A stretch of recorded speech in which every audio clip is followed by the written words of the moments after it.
I'm Jeff Matlow. Welcome to the best leadership podcast ever.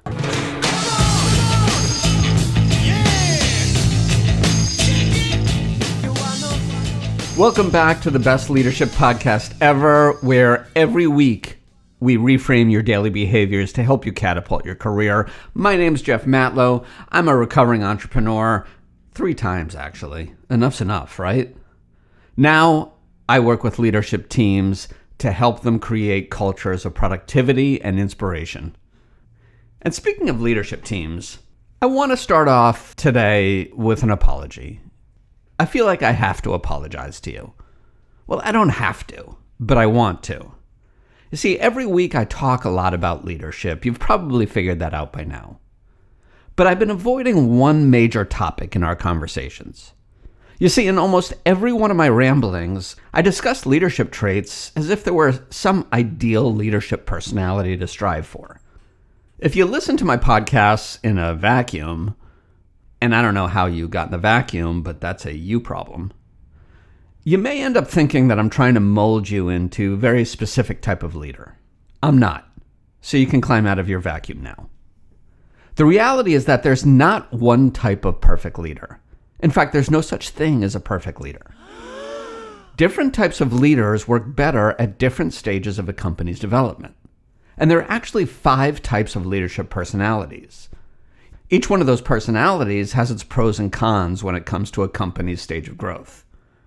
But I'm getting a little bit ahead of myself. So let me tell you about these 5 leadership personalities, and then we can figure out where we go from there. The first leadership personality is the visionary. The visionary leader is, for lack of a better description, a visionary. It's right there in the title. The visionary leader has the talent to imagine an inspirational future in which birds are singing, the sun is shining, and the company is a money-minting machine. They think about things in strategic ways. More often than not, the visionary leader isn't focused about the processes it takes to get to the top of the hill as much as how great it will be when they are at the top of the hill. But because of their passion for building a better world, the talented visionaries have a unique ability to inspire others with their dreams of greatness. In my leadership coaching business, I work with a lot of visionary leaders because the piece these leaders are often missing is an ability to mentor others. And that leads us to the second leadership personality type, the coach. Coach-centric leaders excel at guiding and mentoring their employees. They focus on helping team members grow because happy employees make happy companies, just like happy cows make happy cheese. When push comes to shove and a hard decision has to be made, the coach usually prioritizes their team's personal growth over achieving financial results. That's not always a bad thing, so don't think it is. After all, what's a company if not for people working there? So good companies need good people, right? That was a rhetorical question. Let's talk about the third leadership personality, the democratic leader. The democratic leader is all about teamwork.